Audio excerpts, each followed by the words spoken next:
Hey, how's everybody doing? I hope you're doing well. I want to talk about the current Commander's Excellence Program, or back in my days, it's called the Honor Flight Warrior Flight Program.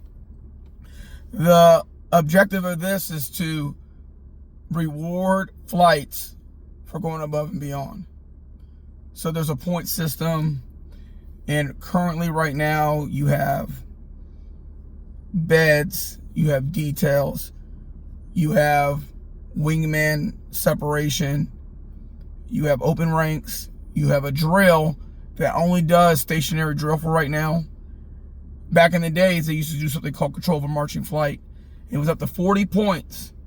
So they evaluate the flight, which really in turn, the MTI gets evaluated too, because based on the flight's performance, lets you know how effective the MTI was. And then you also have open ranks, which is 2 and 1. So the actual procedures and then the actual uniform inspections in blues. And there's 2 dress and appearance inspections. One's going to be in the 4th week of training, and the other one's going to be in the 5th week of training. So the 5th week of training is the second open ranks you need to focus on. And then finally, intercourse test and the PT test. So all those coming together will help determine who's going to be the Commander's Excellence or the Honor Flight Warrior Flight. I like to work my way backwards. I want to talk about the two last ones, EOC and fitness. If you have an integrated flight with males and females, females notoriously score lower in the EOC and in the fitness test. It's just the way it is. So if you do get an integrated flight of females, you really got to work harder in the beginning if you want to be a Commander's Excellence or Honor Flight Warrior Flight.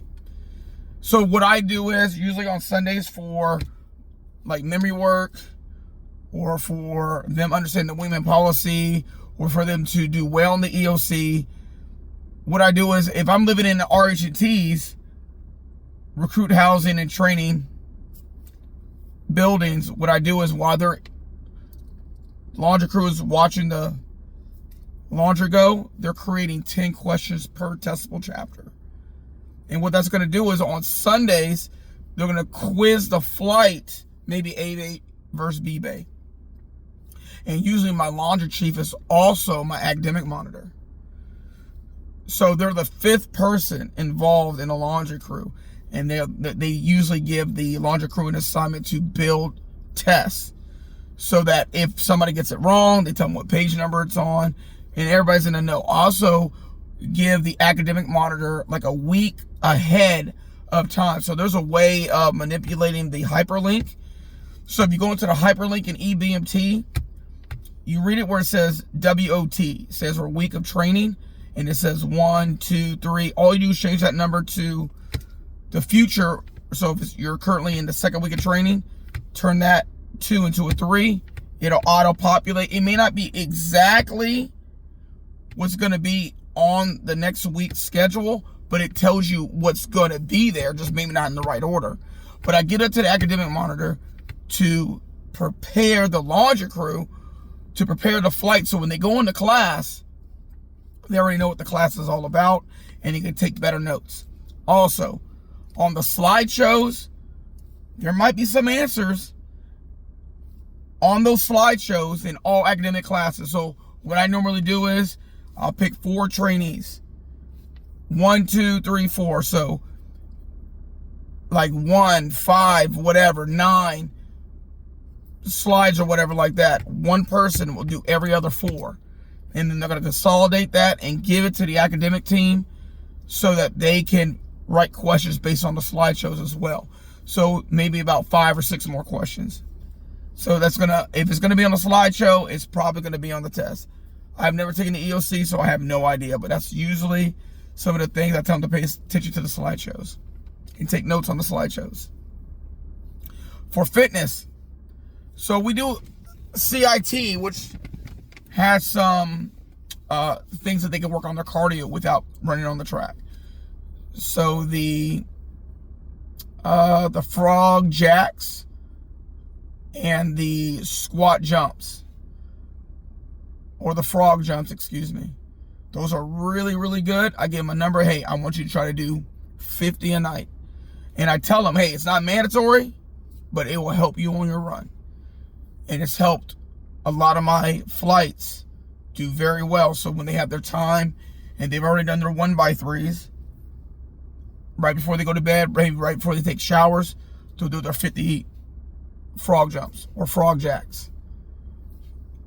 Just so that they can just build that leg stamina so they can feel lighter when they run. So I have a lot of great success on it. Let's work back to open ranks now. Oh, no, let's keep talking about PT. Excuse me. I need to talk about push-ups or sit-ups. So push-ups. What I do tell them is after they do the 1x3s, this is optional, supplemental, just to help them out. They want to go a little bit above and beyond. For push-ups, hold like 3 inches from the ground. 1, 2, 3, push. 1, 2, 3, push. They hold 3 inches from the ground, and maybe they can do 25. If they can do that, it's going to make their push-ups so much more quicker and more explosive. They can also do this. 1, 2, 3, then push. 1, 2, 3, then push. So that could help them also build that stamina that they need. So the people that need help, start in the modified position. So what I do is, you know how you have your knees bent and you're on your knees for your push-ups, the modified push-ups? Start in the down position first, bend the knees, then push up to the up position, then begin, so they don't have weird form. And then finally for the sit-ups, what I typically do is 6 inches, put your hands underneath your butt, and they just hold it for as long as they can, maybe 2 minutes worth. And then they relax. Knees to elbows, knees to chest.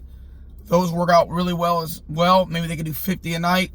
I don't care how many sets, as long as they're working. So back in the day, supplemental PT used to be a thing where they go downstairs and they do extra muscular fitness. They don't really do that anymore. I wish they would bring it back. But in order to augment, to help my flight out, especially female flights, you might want to consider it. Now let's talk about open ranks. They're 2 for 1. Before they go downstairs in the 5th week of training, when they're doing their blues, I make everybody like stand in front of me and I check everything before they go downstairs. So if I get evaluated for Commander's Excellence or the Honor Flight Warrior Flight program, I've already looked at everybody's uniform to ensure maximum points. In case you ever hear, well, it's the flight's evaluation, not mine. Think about this for a second. If the organization gets a ribbon because they did excellence or an outstanding unit award, that affects how the leader is also viewed.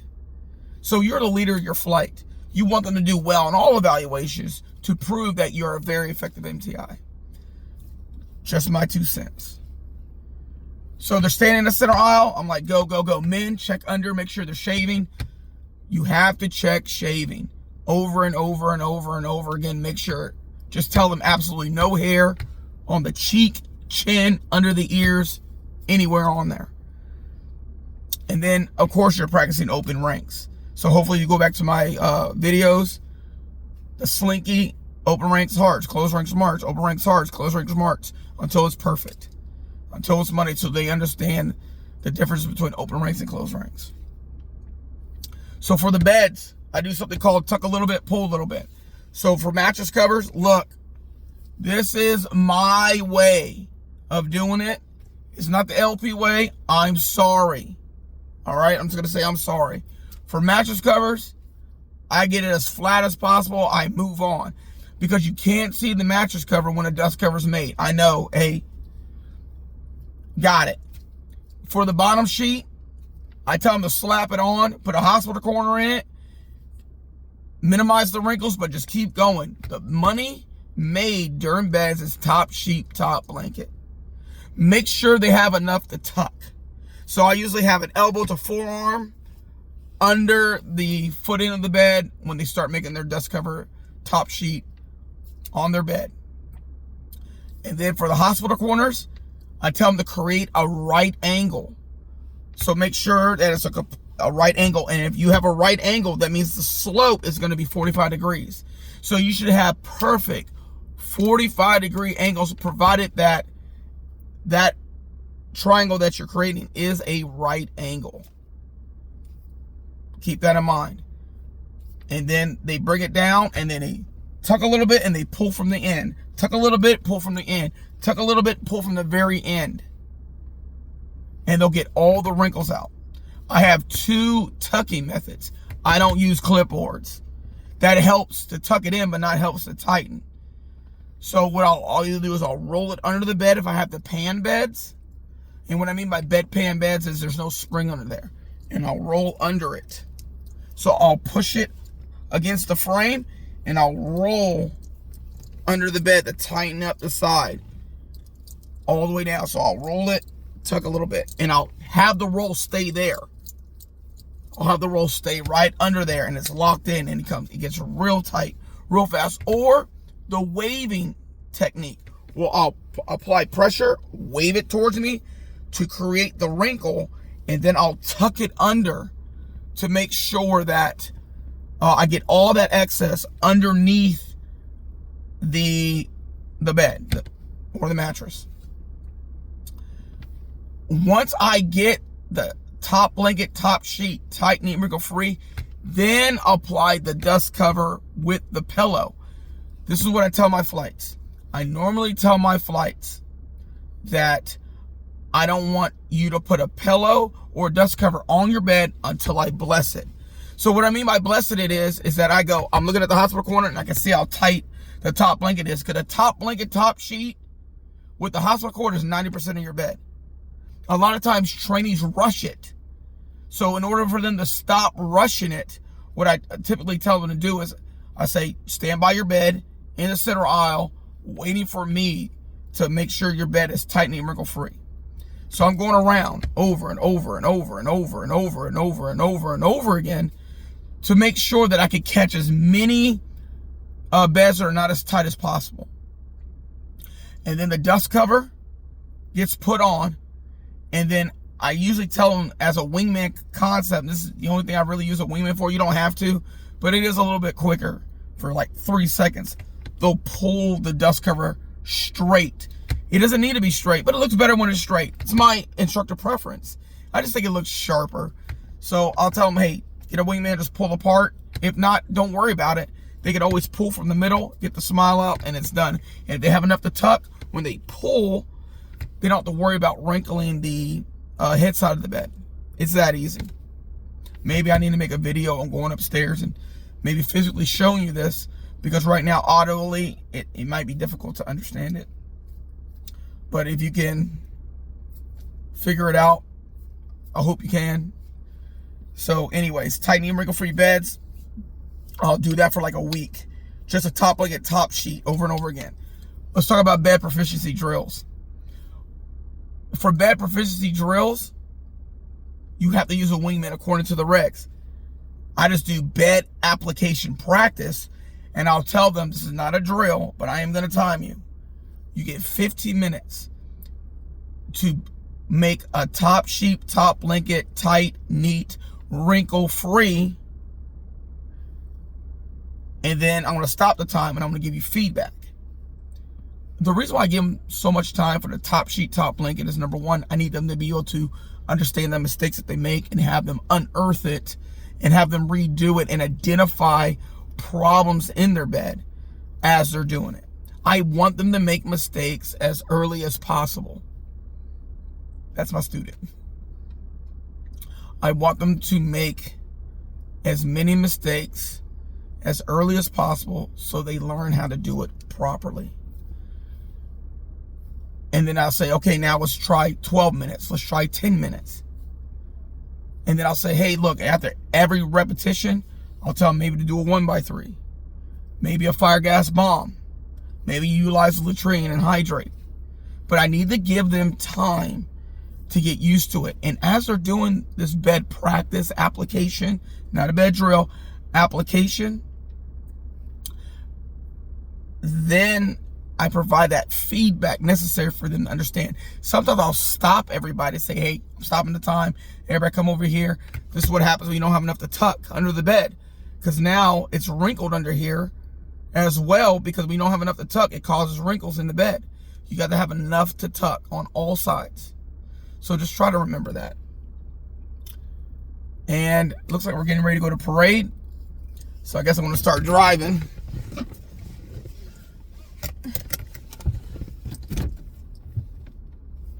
So here we go. Wingman concept. I hope I talked enough about the bed where y'all understand it. Wingman concept, I make them like every evening brief. I do a bearing disciplines check every evening brief. Bearing discipline check and a wingman check. I do it in front of everybody where everybody can hear the mistakes. Hear the mistakes so they can learn from each other. And when they see that people are making mistakes, they're getting 341s pulled, it makes it more important for them to study. So Sunday is study time. So they need to start studying on the weekends, and they need to be testing each other. So element leaders need to be kind of acting like, you know, put themselves in a role of an MTI. They need to, the people that are getting questioned, give that report statement and everything like that, and switch roles, quiz the element leader, all that kind of stuff. And then just make it applicable. Boom, boom, boom. If they get 3 right in a row, that's 5 minutes to the phone call. It's easy. You know, because you appreciate the fact that they're killing it. So just keep that in mind. Keep that in mind. Other than that, I think I talked enough about the Commander's Excellence program. Hopefully this is going to help you prepare your flights for success. All right. I'm Master Sergeant Linder. This is my last go time to go to the parade field. I'm proud of my student, Technical Sergeant Tim Brock. I'm very proud of him. He grinded. I didn't make it easy on him, but he made it through. So I hope and I pray that he trains the next generation better than I did. All right, God bless. Take care.